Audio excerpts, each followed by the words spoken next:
Octobre 70, tandis que tous les corps policiers et l'armée sont à la recherche des responsables, une petite radio locale de Vancouver diffusait en direct les prédictions d'une médium américaine nommée Erin Hughes. Cette dernière se trouve à avoir vu juste. Clairvoyance ou coïncidence? Salut tout le monde, j'espère que vous allez bien. Bienvenue sur la chaîne de Stone Les Lapierres. Si vous êtes des passionnés de la Deuxième Guerre mondiale, fans d'histoire, de mystères ou de sujets touchant le paranormal, cette chaîne est peut-être faite pour vous.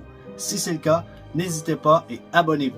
Aujourd'hui, on plonge dans une histoire vraiment intéressante, mystérieuse, entourant les enlèvements des politiciens James Richard Cross et de Pierre Laporte, commises par le Front de libération du Québec, le FLQ, un mouvement révolutionnaire québécois dans les années 1970. Dans cette vidéo, je veux vous faire connaître une partie de notre histoire, nous les Canadiens français. C'est pourquoi je me suis intéressé à connaître un peu plus le FLQ et quel était son but. Sans plus attendre, je vous souhaite une belle vidéo et explorons ensemble une partie de notre histoire, nous les Canadiens français. Bonne vidéo!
Le FLQ est fondé en mars 1963 par deux Québécois, Raymond Villeneuve et Gabriel Hudon, et un Belge, Georges Shooter. Les trois ont combattu ensemble au sein de la Résistance durant la Deuxième Guerre mondiale. Le Québec traverse alors une période de profonds changements politiques, sociaux et culturels, ainsi qu'une hausse du chômage. Les membres du FLQ sont influencés par les mouvements anticolonialistes et communistes d'autres régions du monde, notamment ceux de l'Algérie et de Cuba. Ils partagent la conviction que le Québec doit se libérer de la domination anglophone et du capitalisme par une lutte armée. Leurs objectifs principaux étaient de détruire l'influence du colonialisme anglais en s'attaquant à leurs symboles. Ainsi, ils espéraient que les Québécois suivraient leurs exemples et renverseraient leurs oppresseurs coloniaux. Le FLQ adopte des symboles liés aux patriotes, membre du Parti canadien francophone qui a contribué aux rébellions de 1837-1838 au Bas-Canada. C'est en octobre 70 que les gestes du FLQ vont être considérés, surtout par le côté anglais, comme des gestes étant terroristes. Plusieurs francophones continuent de penser en 2024 que ces gestes étaient quand même nécessaires. On se transporte en octobre 70 où des événements mystérieux vont se produire entourant les kidnappings, les enlèvements des deux politiciens James Richard Cross et de Pierre Laporte. En matinée, le 5 octobre 1970, une cellule du FLQ dirigée par M. Jacques Langto décide de miser vraiment gros.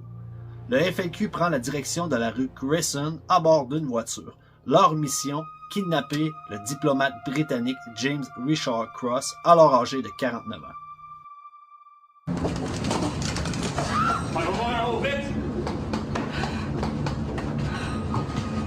Cet enlèvement sera le premier acte politique à survenir au Canada.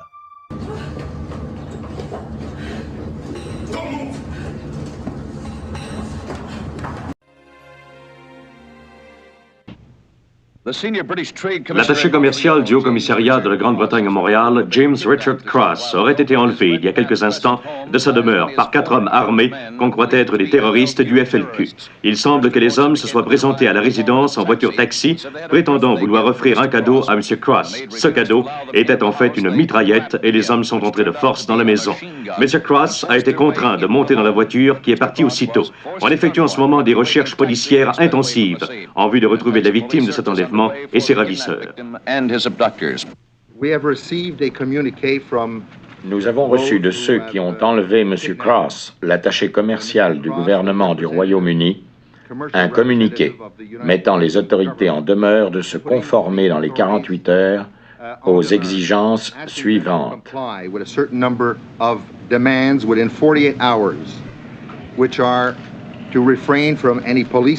Suspendre toute action policière. Publier intégralement un manifeste du FLQ. Libérer un certain nombre de prétendus prisonniers politiques et mettre ces prisonniers politiques dans un avion en direction de Cuba ou de l'Algérie. Le FLQ demande au gouvernement en 48 heures 3 exigences. Suspendre toute action policière, lire sur les ondes le manifeste intégral du FLQ, libérer un nombre de prisonniers politiques. Sur ces 3 demandes, une seule sera réalisée par le gouvernement. C'est sur les ondes de Radio-Canada le 8 octobre que sera lu le manifeste. Une erreur de calcul selon moi de Pierre Elliott Trudeau, l'ancien premier ministre du Canada, car les Québécois sont contre les violences réalisées par le FLQ, mais la plupart vont réaliser qu'ils sont d'accord avec les idées transmises par le manifeste. Il faut savoir que la cellule de Jacques Langto, les responsables de l'enlèvement de Richard Cross, lorsqu'ils ont commis ces gestes, ils n'ont jamais eu l'intention de faire du mal ou de blesser le diplomate britannique. Je vous laisse voir une petite partie d'une entrevue réalisée en 1990 où une journaliste s'entretient avec Jacques Langto. Par la suite, je vous fais découvrir une petite partie du manifeste du FLQ, car le manifeste intégral dure 11 minutes, je crois. Donc, je veux que vous sachiez que sur ma chaîne, je vais créer une liste de lecture que je vais nommer FLQ. Dans cette liste de lecture, vous allez pouvoir retrouver le manifeste intégral. Également, j'avais publié le film Octobre, car au Québec est sorti un film qui relate les enlèvements non de Richard Cross, mais de Pierre Laporte. J'ai publié un documentaire que j'ai trouvé qui est intéressant, qui parle du FLQ et qui décrit un peu les raisons de sa création.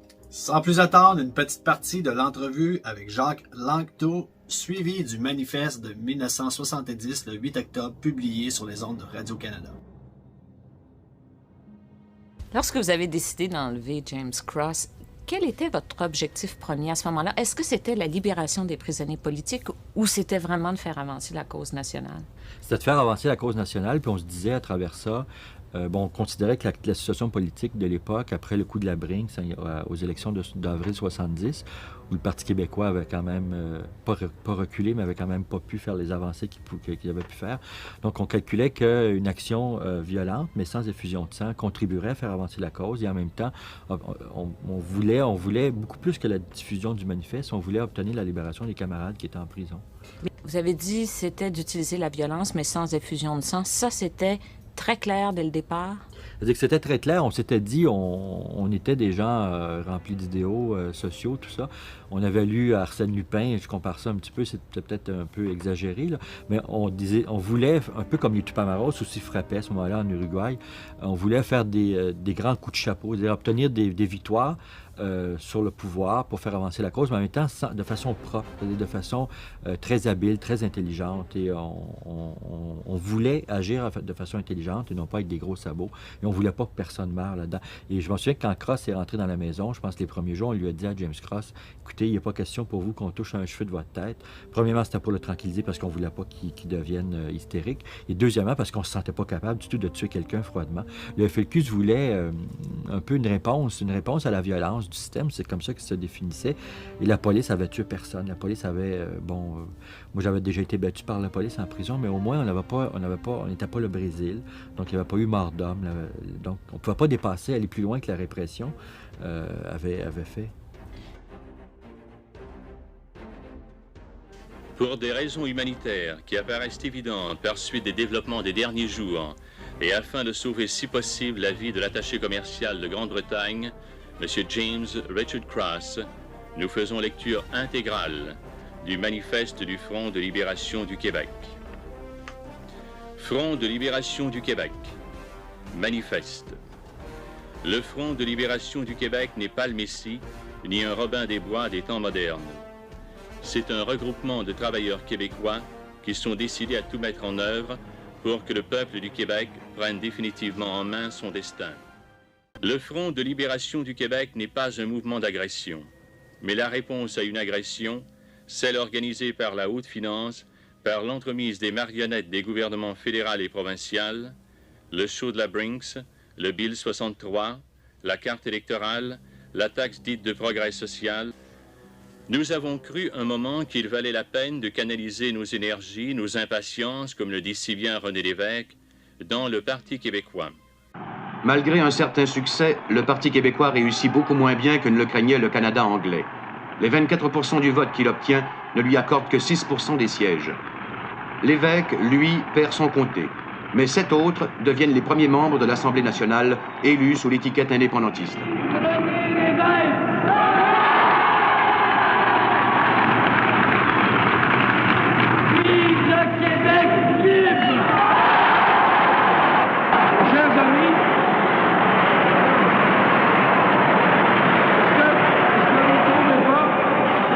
Que c'est une défaite qui a l'air d'une victoire, en fait. Plusieurs Québécois crurent que le Parti québécois avait été trahi par le système et que la démocratie ne fonctionnait plus comme il faut au Québec. Mais la victoire libérale montre bien que ce qu'on appelle démocratie au Québec n'est en fait depuis toujours que la démocratie des riches. 10 octobre 1970, Richard Cross est toujours détenu par la cellule de Jacques Langteau. Le 10 octobre fait éruption une nouvelle cellule indépendante du FLQ qui, eux, indépendamment, décident de kidnapper le ministre du Travail et de l'Immigration de l'époque, M. Pierre Laporte, à sa résidence à Saint-Lambert. Ce dernier jouait à l'extérieur avec son enfant lorsque les événements sont arrivés. Je vous laisse voir. Mesdames et messieurs, ici Alain Pratt, directement de la salle de nouvelles. Nous recevons à l'instant un nouveau communiqué des ravisseurs du diplomate James Richard Cross. C'est notre confrère André Laplante qui, après un coup de téléphone anonyme, a récupéré vers 7h45 une enveloppe brune dans une cabine téléphonique de la rue Jean Talon. Voici sans plus tarder ce nouveau message de la cellule Libération. Communiqué numéro 6. Le Front de libération du Québec suspend temporairement sa menace d'exécuter le diplomate James Cross. Voici les 2 dernières conditions que les autorités en place devront remplir pour conserver... Là, les gars, si on décide de se battre, faut qu'on aille jusqu'au bout. Si on plie, on est fait. On peut pas laisser passer ça. Ouais. Si on s'embarque là-dedans, tout le monde sait ce que ça veut dire.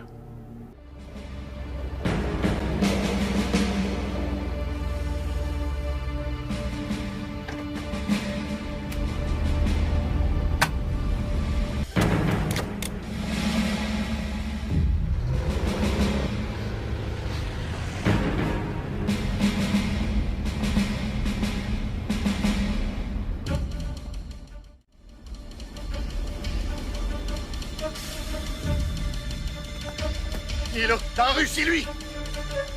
Y'a personne autour! Ah ouais! Ah ouais, gros!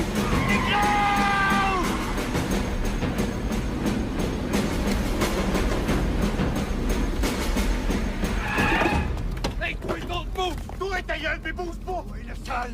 Ferme ta gueule, pis grouille pas, parce que pas son calme! Couche à terre, mon bâtard, ah ouais! Passe-moi du dynamite! Oui, grouille pas parce qu'on va te sauter!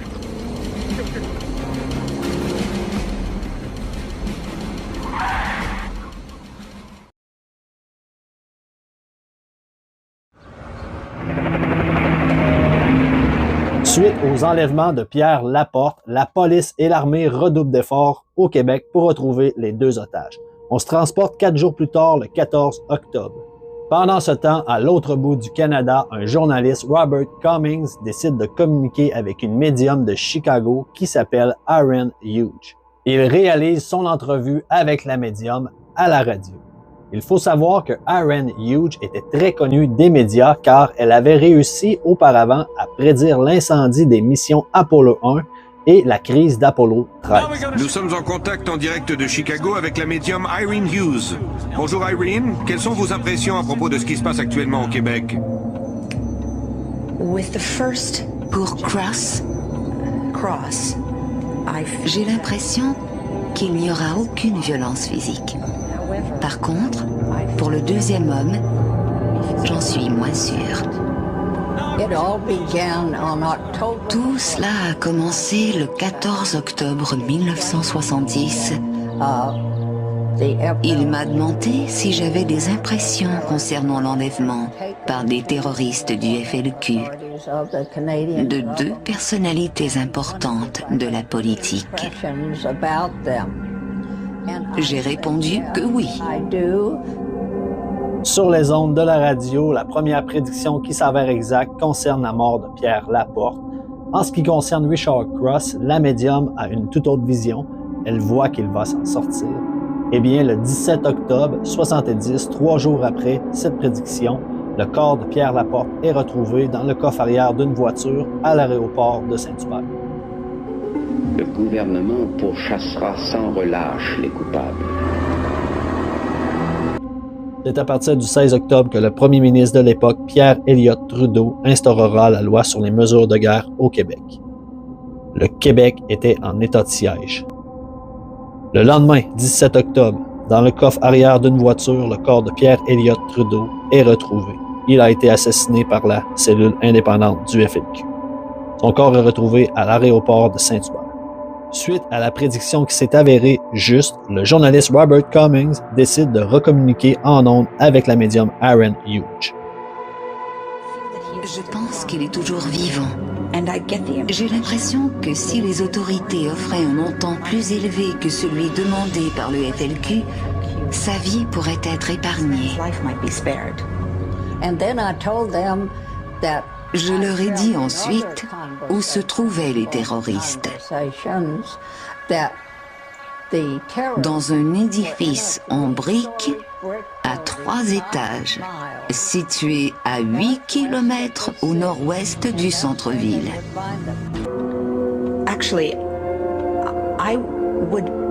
Je précise bien le 6 novembre de cette année. J'ai dit 2 ou 3 mois, mais je ressens quelque chose de frappant et de saisissant. Vous pourriez avoir des nouvelles le 6 novembre. L'entrevue terminée, le journaliste décide d'avertir les autorités pour leur donner cette information. Ces derniers vont dire à Cummings de stopper ses entrevues à la radio avec Aaron, disant que ça nuit à l'enquête. Il m'a appelé 9 fois. Il me disait que nous étions en onde jusqu'à ce qu'il soit interdit de diffuser l'information.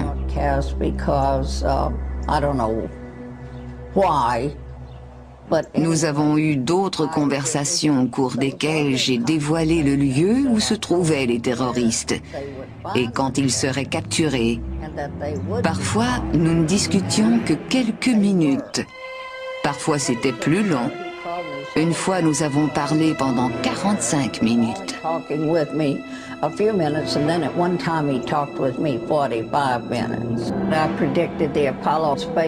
J'avais prédit l'incendie à bord de la capsule Apollo 1, dans lequel 3 astronautes ont perdu la vie. J'avais aussi expliqué que le feu avait été provoqué par un fil électrique.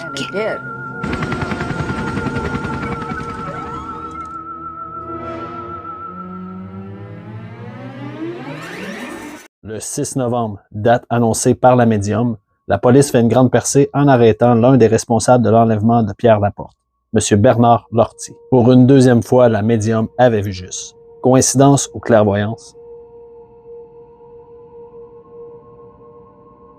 M. Cross a été enlevé le 5 octobre. Alors 62 jours plus tard, le 3 décembre 1970, la crise d'octobre allait connaître son dénouement lorsque des enquêteurs de la GRC ont procédé à une filature qui les a menés sur la rue des Récollets. Tout indiquait que M. Cross était détenu au 10 945 rue des Récollets, dans le secteur Montréal-Nord. Le 10 945 rue des Récollets, à Montréal-Nord, est un édifice en briques rouges, situé, imaginez-vous, à 6 km du centre-ville de Montréal. Encore une fois, la médium avait vu juste. Les ravisseurs négocient la libération du diplomate en échange d'un sauf-conduit pour Cuba. James Richard Cross est enfin libéré. C'est quand même intriguant. Dans la première prédiction de la médium, elle nous parle de James Richard Cross, semble nous dire qu'il ne subira aucun acte de violence. Par la suite, tout le contraire, elle nous affirme que Pierre Laporte, lui, n'aura pas cette chance. 3 jours plus tard, la police retrouve le corps de Pierre Laporte, donc elle avait quand même vu assez juste. Dans la seconde prédiction, elle nous parle d'une date, le 6 novembre, nous dit qu'un événement spécial va se produire à cette date. Effectivement, la police, le 6 novembre, arrête Bernard Lortie, un des 4 membres responsables de l'enlèvement de Pierre Laporte et de sa mort. Donc, encore une fois, elle avait quand même assez vu juste. Troisième prédiction, qui englobe également une 4e prédiction, si je puis dire, elle nous parle de l'endroit où le politicien James Richard Cross serait détenu. Elle nous parle d'un édifice 3 étages en briques rouges situé dans un rayon de 8 km. Encore une fois, la médium avait vu juste. Le diplomate était retenu à 6,5 km de distance à partir du centre-ville de Montréal dans un édifice en briques rouges de 3 étages. Nous sommes en droit de croire cette histoire, de ne pas y croire, d'être sceptique. Moi, je demeure dans le centre en ce qui me concerne, mais j'ai vraiment adoré.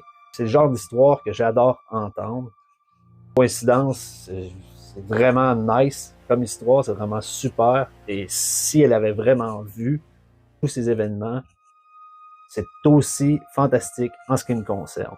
Lorsqu'ils ont libéré Richard Cross, Jacques Langto et 5 autres membres de la cellule du Front de libération du Québec ont négocié un sauf-conduit pour Cuba qui a été accepté. Donc, 5 membres du FLQ sont partis à bord d'un cargo de l'armée canadienne, également ainsi que l'épouse de Jacques et leur fils de 1 an. Après un exil de 8 ans, 4 ans à Cuba, 4 ans en France, Jacques Langto revient au Québec en janvier 1979. Il fera face à la justice, sera accusé de 3 ans de prison pour le kidnapping, l'enlèvement du diplomate James Richard Cross. En ce qui concerne l'autre cellule, Bernard Lortie fut arrêté le 3 décembre 1970 et les 3 autres membres furent arrêtés dans la ville de Saint-Luc le 28 décembre 1970. Nous arrivons à la conclusion de cette vidéo. Plus j'en fais, plus j'adore m'en faire. Donc, tranquillement, je m'équipe avec du meilleur équipement. Je viens de recevoir un petit micro, donc ça va améliorer mon son. J'espère que vous avez apprécié. Si vous êtes toujours présent et vous avez regardé la vidéo au complet et que vous n'êtes pas abonné, c'est le moment de vous abonner présentement. Et surtout, n'hésitez pas à laisser des commentaires, que ce soit au sujet de vos expériences avec les médiums, les astrologues. N'hésitez pas, ne soyez pas gênés. On se dit à la prochaine avec The Stone, les Lapierre. Bye bye!